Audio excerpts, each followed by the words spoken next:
नमस्ते। कभी सोचा है कुछ लोगों की किस्मत हमेशा इतनी अच्छी क्यों होती है? आज हम समय में थोड़ा पीछे चलते हैं, प्राचीन बेबीलोन की गलियों में, और सीखते हैं वहां के सबसे अमीर आदमी अकाद से। हम ये जानने की कोशिश करेंगे कि ये गुड लक या सौभाग्य सच में कोई इत्तेफाक है या फिर कुछ ऐसा है जिसे हम अपनी जिंदगी में खींच सकते हैं। ये सवाल तो बहुत बड़ा है ना? क्या गुड लक बस उस कहानी की तरह है जहां किसी को सड़क पर सोने से भरा बटुआ मिल जाता है?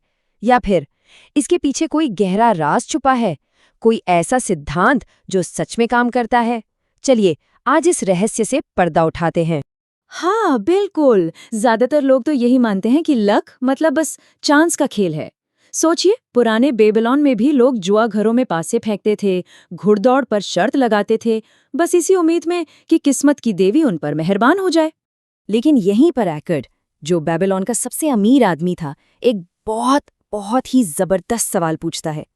वो कहता है, अच्छा जरा सोच कर बताओ, ऐसे कितने कामयाब लोग हैं जिन्होंने जुए या शर्त से अपनी दौलत बनाई है? ये सोचने वाली बात है ना, क्योंकि जो असली टिकने वाली कामयाबी है वो शायद ही कभी किस्मत के खेल से आती है। तो देखिए, यहाँ पर लक को देखने के दो एकदम अलग अलग तरीके हैं। एक तरफ है संयोग, मतलब अचानक से बटुआ मिल गया, लॉटरी लग गई। दूसरी तरफ है अवसर, जिसे एकर्ड असली गुड लक मानता था। यानी एक वो किस्मत है जो हो जाती है और दूसरी वो जिसे बनाया जाता है। तो फिर एकर्ड का वो सीक्रेट था क्या? उसकी नजर में ये सौभाग्य की देवी असल में कौन थी?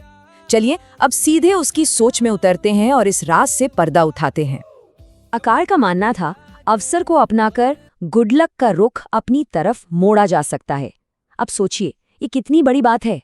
मतलब लक कोई ऐसी चीज नहीं है जिसका हम बस बैठकर इंतजार करें। नहीं, ये तो वो चीज है जिसका हम पीछा करते हैं। ये मौकों को पहचानने और उन्हें दोनों हाथों से पकड़ लेने के बारे में है। सीधे शब्दों में कहें तो सिर्फ सोचते रहने से या उम्मीद करने से गुड लक नहीं आता। ये आता है एक्शन लेने से, तैयार रहने से। एकर्ड के मुताबिक सौभाग्य की देवी भी उसी का साथ देती है जो कर्म करता है, जो एक्शन लेता है। ठीक है, अगर एक्शन लेना ही सब कुछ है तो फिर हमें रोकता क्या है? कोई तो चीज होगी जो हमारे और हमारे गुड लक के बीच दीवार बनकर खड़ी हो जाती है। चलिए अब बात करते हैं उसी सबसे बड़े दुश्मन की। और वो दुश्मन है टाल-मटोल। जी हाँ, प्रोक्रास्टिनेशन। एकर्ड की दुनिया में यही हमारी कहानी का असली विलन है। ये वो आदत है जो मौकों को हमारी मुट्ठी से रेत की तरफ फिसला देती है। इस बात को और अच्छे से समझने के लिए एकर्ड एक कहानी सुनाता है।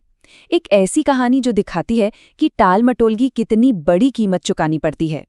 तो होता यह है कि एक आदमी को भेड़ों का पूरा झुंड बहुत ही अच्छी कीमत पर खरीदने का मौका मिलता है, एक शानदार सौदा। लेकिन वो थोड़ा हिचकिचाता है, सोचता है अरे कल तक रुक जाता हूँ, सोच लूंगा।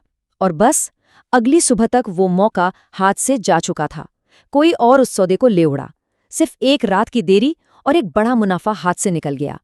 इससे एक बात तो साफ है, अवसर इंतजार नहीं करता। और ये सिर्फ एक कहानी नहीं है। एकर्ड एक और किस्सा सुनाता है, इस बार एक ऐसे बिजनेसमैन का जो सही वक्त पर एक्शन लेने से चूक गया। उस कहानी में एक सीरियाई व्यापारी एक बड़ी कमाल की बात कहता है। वो कहता है कि अवसर एक घमंडी देवी की तरह है, वो धीमे लोगों का इंतजार नहीं करती। क्या जबरदस्त बात है ना? मतलब मौका बस कुछ पल के लिए आता है और अगर कोई सुस्त पड़ गया तो वो आगे बढ़ जाएगा। और उस बिजनेसमैन के साथ भी यही हुआ।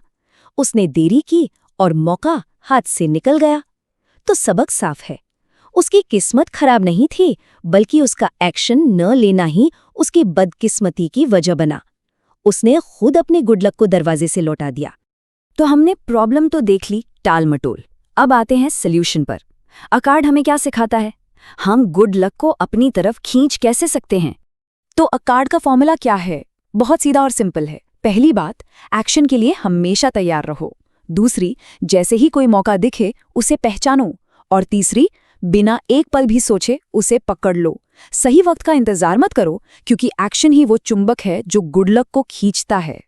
और एकर्ड अपनी बात को खत्म करते हुए कहता है, जो इंसान एक्टिव है, सौभाग्य की देवी खुद उसमें दिलचस्पी लेगी। एक्शन ही वो रास्ता है जो कामयाबी तक ले जाएगा। मतलब साफ है, कामयाबी बैठकर नहीं मिलती, उसे हासिल करना पड़ता है। तो अब ये बेबीलोन की हजारों साल पुरानी बातें आज हमारे लिए कैसे काम आ सकती हैं? अब बारी है इस ज्ञान को अपनी जिंदगी में उतारने की। तो आज की सबसे बड़ी सीख क्या है? यही कि गुड लक कोई ऐसी चीज नहीं है जिसका इंतजार किया जाए। ये तो वो चीज है जिससे हम अपने फैसलों से, अपनी तैयारी से खुद बनाते हैं। ये किस्मत का नहीं, बल्कि हमारे एक्शन का खेल है। तो मैं इस सवाल के साथ आपको छोड़ जाता हूँ। जब अगला मौका दरवाजे पर दस्तक देगा, तो क्या आप तैयार मिलेंगे या उसे भी कल देखेंगे कहकर टाल देंगे? फैसला आपका है। कृपया वीडियो को लाइक करें, कमेंट करें, शेयर करें और सब्सक्राइब करें।